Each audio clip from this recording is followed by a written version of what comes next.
Hello and welcome to today's Heartlift with Janelle. I'm Janelle, and yes, I'm just so happy that you have found your way here. I'm recording this on World Mental Health Day and releasing it on my birthday. Birthdays for me haven't always been easy, but I decided to take a break from our regular programming, which usually is conversational with many great thought leaders. I have so many in my reserve tank of this podcast, and I will be getting them to you.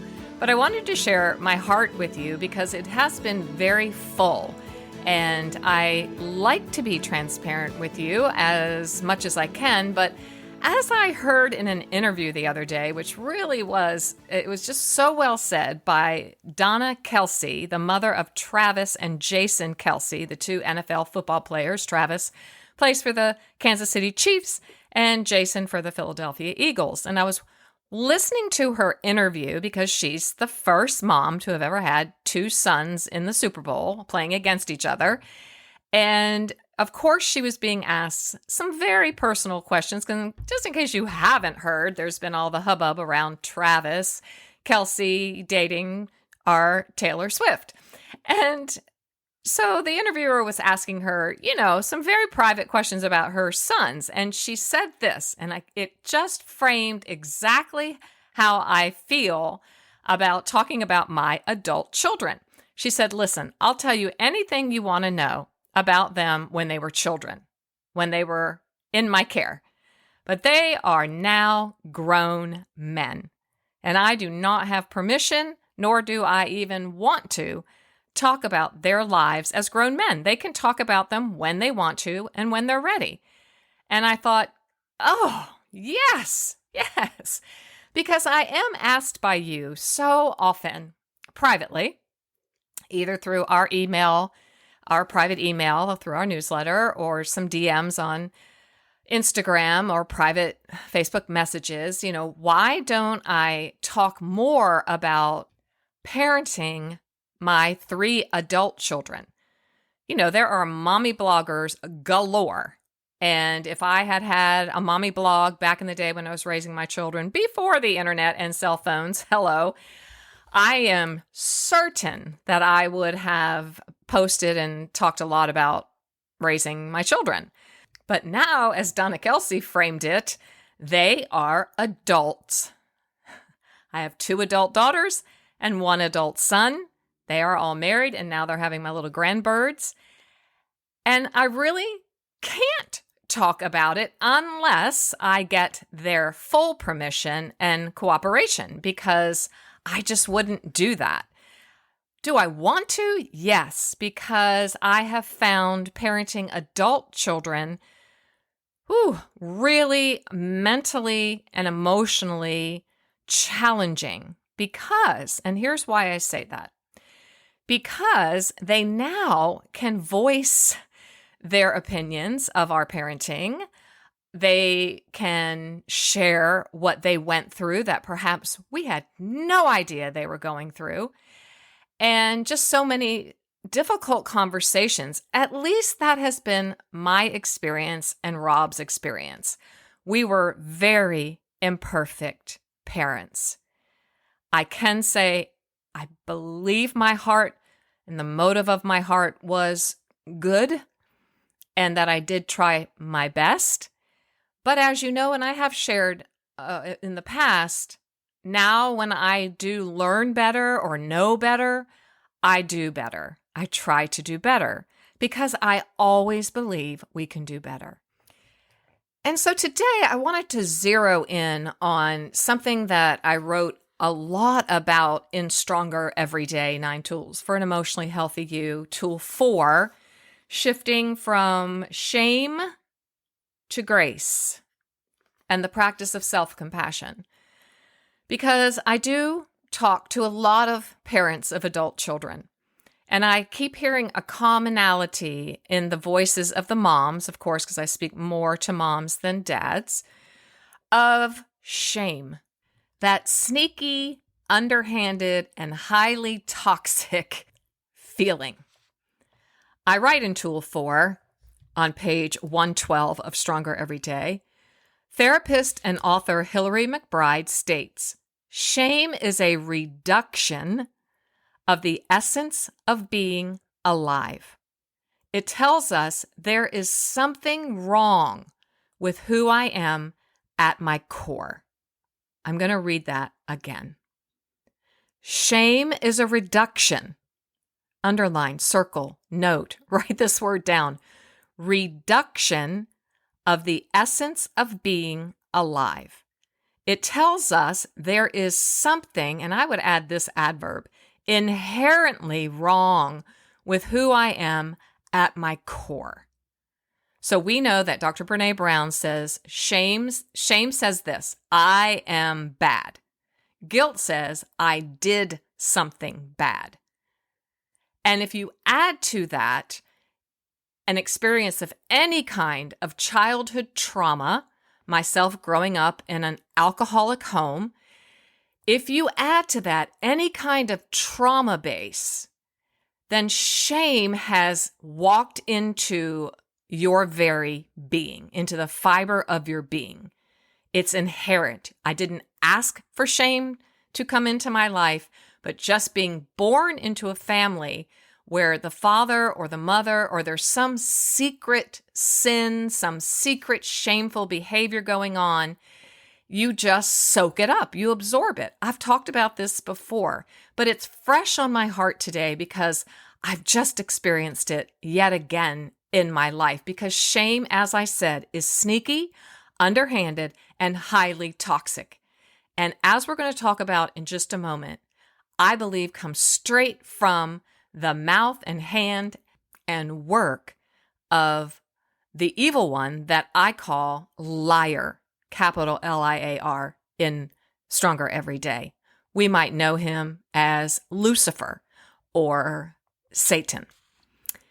So I take a look at a bunch of words that are like kissing cousins to shame on page 112.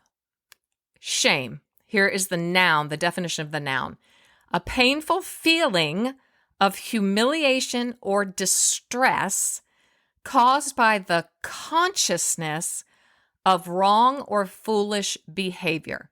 Okay, so that's if we've done something wrong, we will consciously feel shame or we'll feel ashamed, which is the adjective, which means embarrassed or guilty because of one's actions, characteristics, or associations. Now that will make us feel humiliated. We might act humiliated, which is the verb, to make someone feel ashamed and foolish by injuring their dignity and pride. You know, people will humiliate you. They will say terrible things over you in an attempt to oppress you, depress you, suppress you. Disgrace is another kissing cousin. It's a noun and it means a loss of reputation or respect as the result of a dishonorable action. Sneaky. Remember, shame is sneaky. It slips in the side door. That just means sly, like a fox. Slow and creepy. Underhanded. Acting or done in a secret or dishonest way. Have you ever received an underhanded compliment, which can just really cut to the quick? Subterfuge. Deceit used in order to achieve one's goals. Furtive. Attempting to avoid notice or attention, typically because of guilt or a belief that discovery would lead to trouble. So notice the spiral of self-defeating, oppressive emotions and feelings. As I read those words to you, did anything come to mind? Who do you know that excels in deception? Artful subterfuge. Secretive, subtle, dishonest, and underhanded work. Well, I give you a hint, and I've already said it. He was ousted from heaven, took the form of a serpent in the Garden of Eden, and became known as the father of lies. John 8:44 in the Amplified Bible describes it this way. Consider how John, one of Jesus' closest followers, describes shame. You are of your father, the devil, and it is your will to practice the desires which are characteristic of your father. He was a murderer from the beginning and does not stand in the truth because there is no truth in him. When he lies, he speaks what is natural to him, for he is a liar and the father of lies and half-truths. It's that half-truths that gets to me. He's the father of anything untrue. So we know that this is Lucifer, Satan, evil one. I call him liar. I like calling him out for what he really is. He's a liar. Why do I want to do this? Because it is liar's sole mission to keep you and me locked in an emotional state of shaming lies, and he's very, very, very good at what he does. I mean, that's the truth, right? I've recently just gone through, again, several really difficult, I'm still going through, difficult relationships with people very close to me. And I know it is ultimately to bring out things that need to be dealt with, underlying issues that have not been dealt with. And now that my family and I are healthy, we have the wherewithal to manage it well. And ultimately, it's going to be very, very good. But in the meantime, in difficult places, especially for me, and I can only speak for me, as an Enneagram 2, remember that Enneagram quiz I mentioned in our previous episodes? This Enneagram system helps us understand our motives of why we do what we do. And then it helps us understand perhaps the motives of those closest to us. And it has just been a life-changing tool for me in my private world and in my practice. But as an Enneagram 2, it is most important to me to feel loved and valued. The worst thing that could happen to me would be to be unlovable. Well, I have felt unlovable, and you know my story. Way back when I was 6, on my birthday, I was placed on the white line in front of the convent of Holy Spirit Catholic School where I was a little first grader.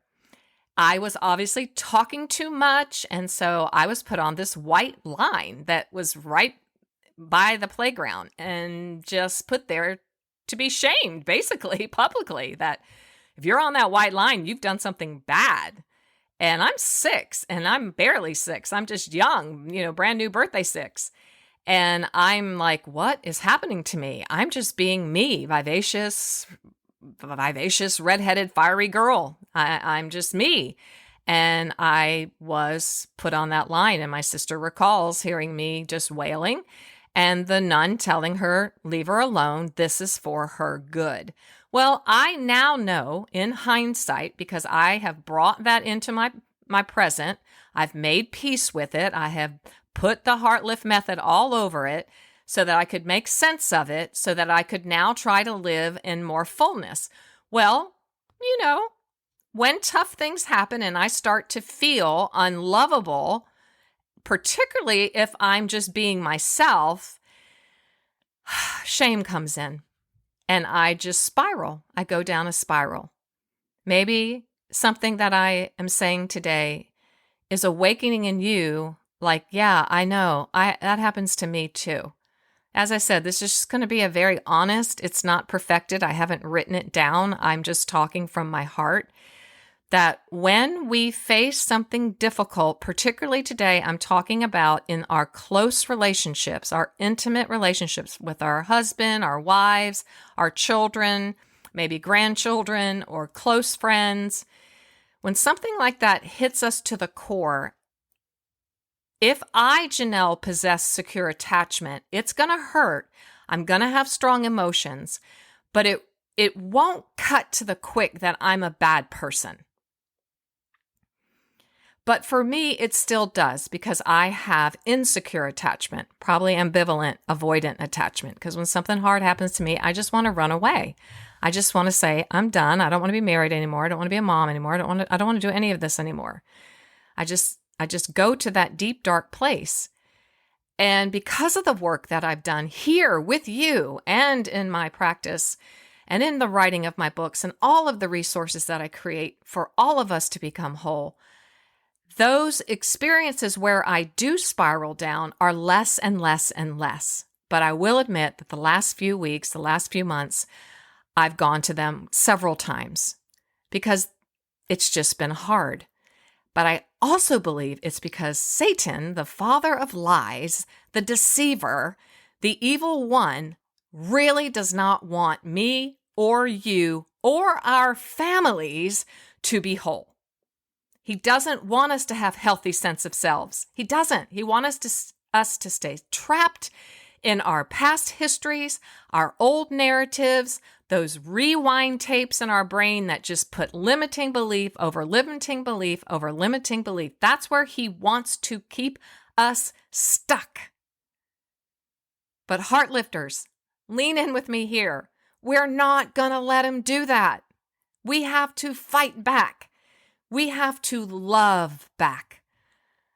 We have to love back. Author and host of Typology, Ian Cron, says this about shame. Love is the most powerful force in the universe, but it is neck and neck with shame. I think shame is an inch or two behind, actually, in terms of its influence on the human life. Shame is all about exposure, the fear of being revealed, found out, the flaws unveiled. Observe, he says. How often is shame at the wheel of your car? Christianity and the grace it offers in the theology of grace can rewind the momentum of shame. There it is. That's what I'm going to come to in just a second, but I want you to remember those words. Rewind the momentum of shame. It can also be weaponized and turned into a force for creating shame.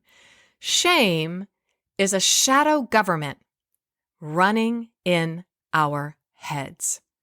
Wow. I write on page 114 in Stronger Every Day, how many adults have grown up hearing shame on you with a finger pointing in their face, subconsciously absorbing and interpreting those words as highly personal? You are bad. You are unworthy of anything good. You are worthless. For children who have only a few emotional health tools and a not yet developed capacity for spiritual discernment, that can be very difficult to separate shame from our personal identity, right? We can know it is not right or acceptable or good, but have no ability, no fully developed emotional or relational tools to keep it from being subconsciously stored in our implicit memory. It's like I said when we read the definition of shame, painful feeling of humiliation or distress caused by the consciousness of wrong or foolish behavior.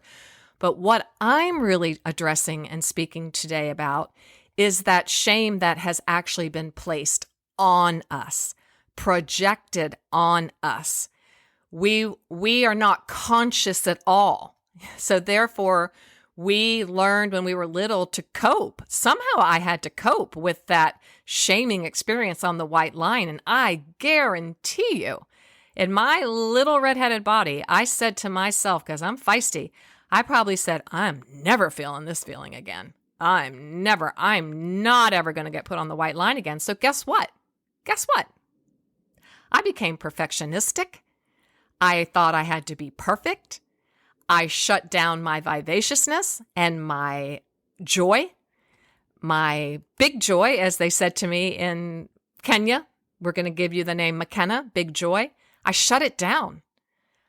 And some big guardian stood up inside of my little self and said, I got you. I'll never get you. I'm going to protect you for the rest of your life. And so for the rest of my life, I made real big decisions to not be too much. Just don't be too much. You were just too much in there. Oh. So I write, shame on you means shame is being put on you literally. The Apostle Paul pleads with Christ's followers, do not let unwholesome, foul, profane, worthless, vulgar words ever come out of your mouth, but only such speech as is good for building up others, according to the need and the occasion, so that it will be a blessing to those who hear you speak. Ephesians 4:29.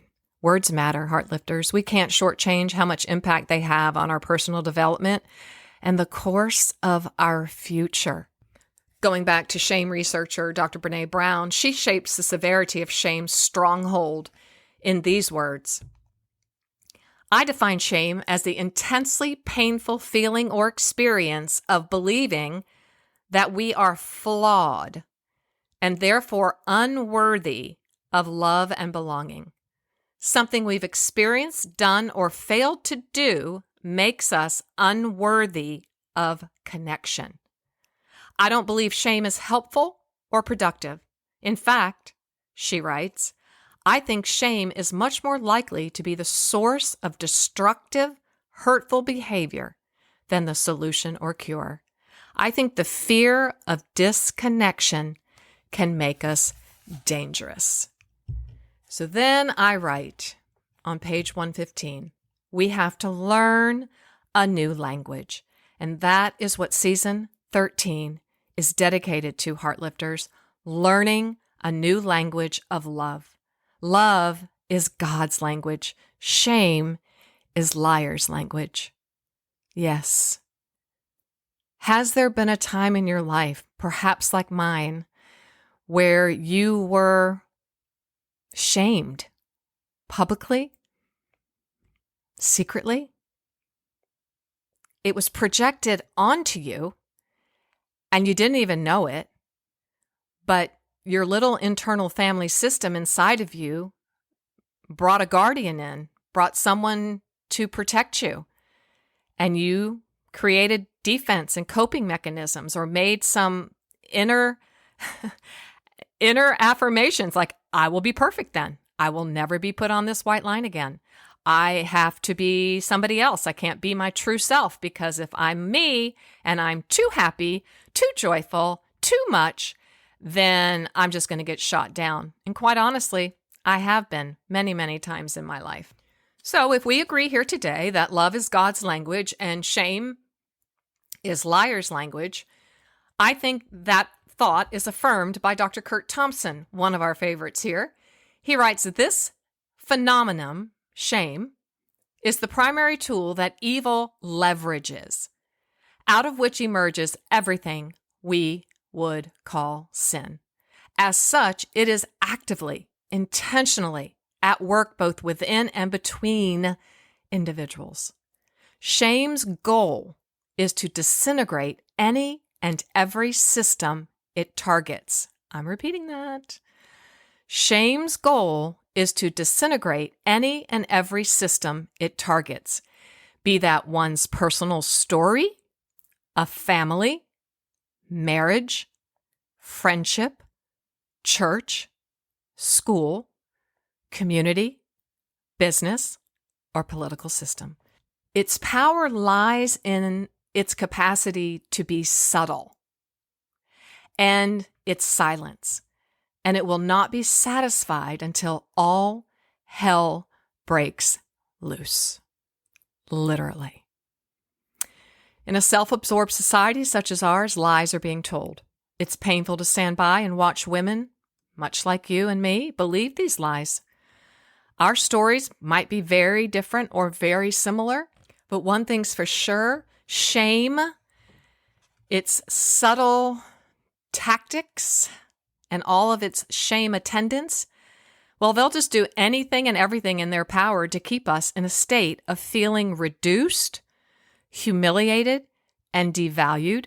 And most certainly, shame is 1,000% committed to making us feel unworthy of belonging and connection. First, from ourself, which involves a process called embodiment, and second, from others, which involves emotional detachment. This, Heartlifter, is the most dangerous part of shame. It not only thrives in secrecy, silences our God-breathed voice, craves isolation, and fiercely oppresses the power of a healthy mind, it also deprives us of true emotional and relational intimacy. And I really do believe that that is probably the whole target of liar, of our enemy.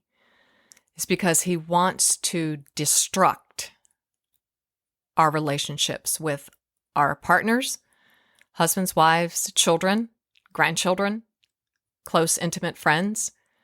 It's just his whole goal. And for some odd reason, for the last 2 years, he's just been firing away in my life, really firing some really hard arrows of destruction, trying to rip apart my relationships.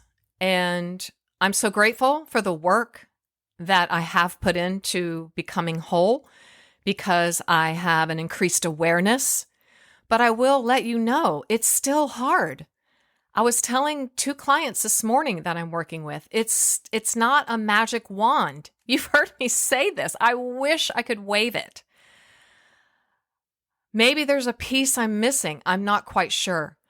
But when you have come from places that are more traumatic, childhoods that have had real strong dysfunction, of course, dysfunctions everywhere.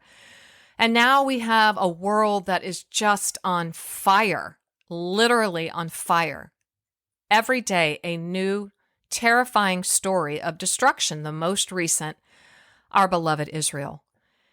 And I know my husband and I were in the airport on Sunday, traveling home from visiting our twins, one in St. Louis, one in Kansas, celebrating the first birthday of our sweet grandson, and had so many beautiful, powerful moments.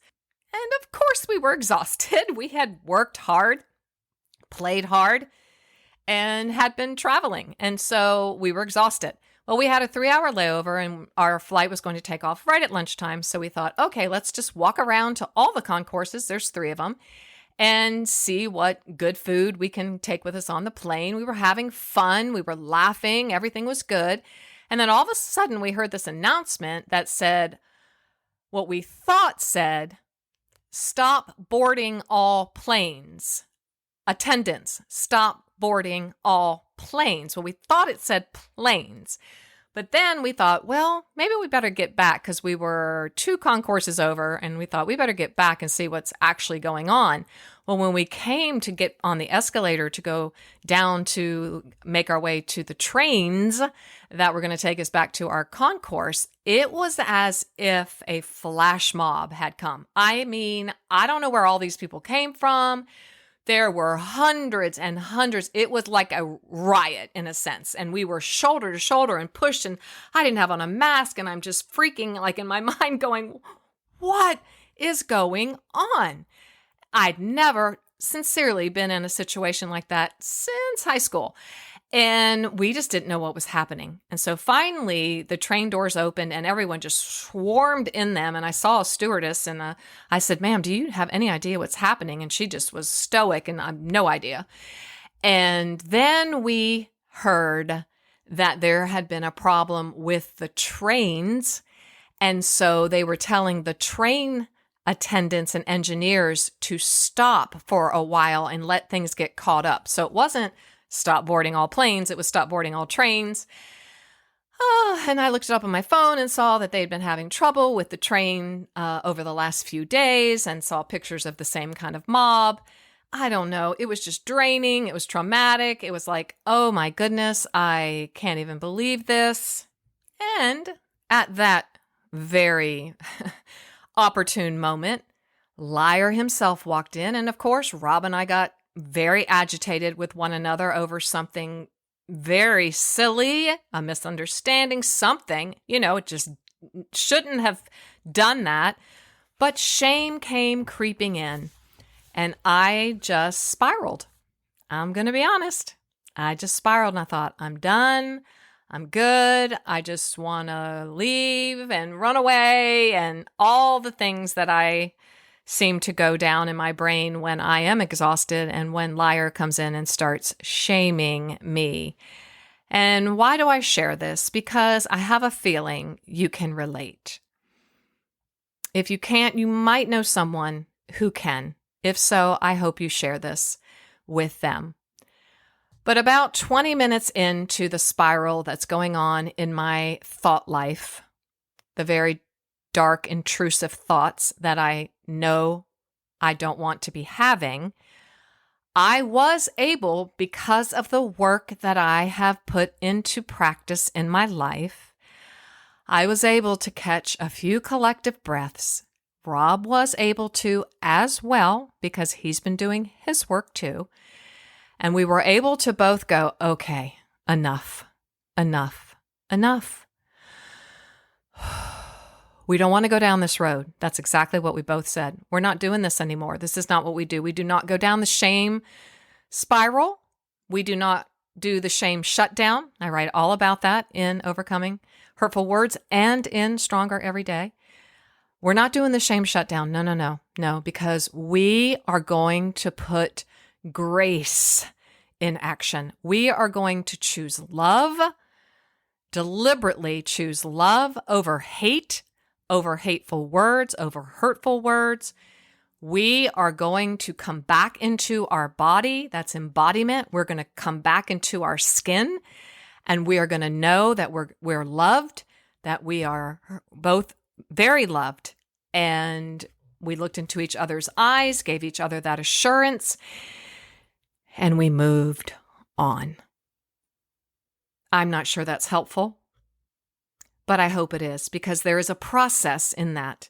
And the process is when you begin to go down the shame spiral and go into a shame shutdown, there is hope. There is help. You can read and study more about it in Stronger Every Day and in the course I created for you to go with this. But I want today on my birthday to give you that gift, because I don't want you to waste any more valuable time going down that shame spiral. I hate that shame spiral with a passion. And even in the midst of it, when I feel like I can't get out of it, God is with me. And he's like, you're going to do it. You got it. Come on. You can do this. Choose love. Choose love, Janelle. Choose love. You love this man. You are committed to this man. Choose love. Choose love. Oh, yes, you can hold him accountable. He holds you accountable, but we're going to choose love here, because love is God's language. And so on the way, on that 3-hour flight home, had a 3-hour layover and a 3-hour flight, I watched a darling little movie on Netflix called Love at First Sight. Very, very cute, very darling. I highly recommend it. Just a real feel-good movie, but it had powerful lessons about overcoming our traumas in life, our relational traumas, and how they come into our present relationships, and then how to overcome them. It was very good. Very, very good. And the very last line of that movie, I'm going to just spoiler alert it for you. It says, we each have a choice to love every day. A choice to love every day. Heartlifter, I'm here on this birthday, some many decades later from my 6th birthday, and I am no longer standing on that white line of shame. I am standing on the beautiful golden line of God's redemption, His beauty, His power, His love, and I am calling out to you to join me, to come learn a new language of love, the language of God's love with me. Let's stay the course.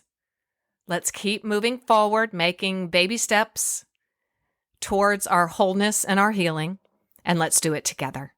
I'm going to close today with a familiar audio meditation that is in Stronger Every Day. Come, sit by the well.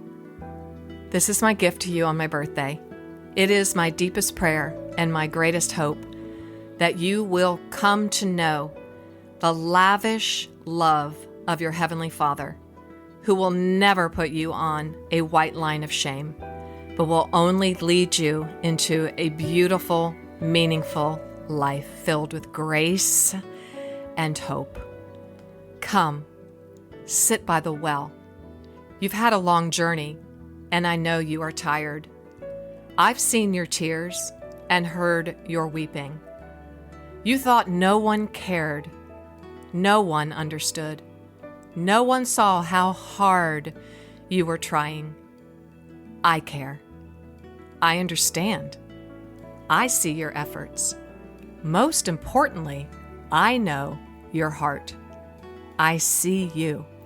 I destined this exact moment for you. Today is your day.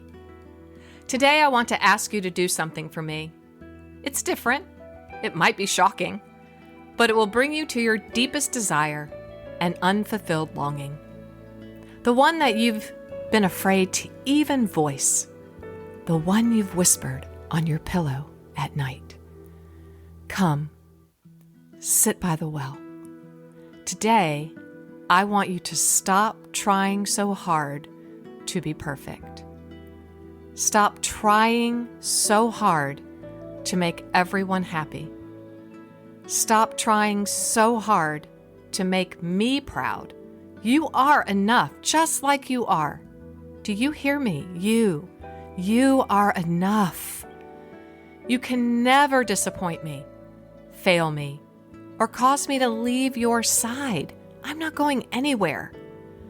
Today, I want to put a skip back in your step. Today, I want to help you giggle and laugh and find joy in the simplest of pleasures. Start leaning hard on me. Start trusting that I love you just the way I created you. Nothing more, nothing less. Come, sit by the well. You are enough, just like you are. Receive my living water. Let it wash over you like a refreshing summer shower. Live in its ebb and flow. At times, you will have to be patient as a season of spiritual drought or dryness may come. At times, you will be carried along by its current. At times, you will rest by its riverbank.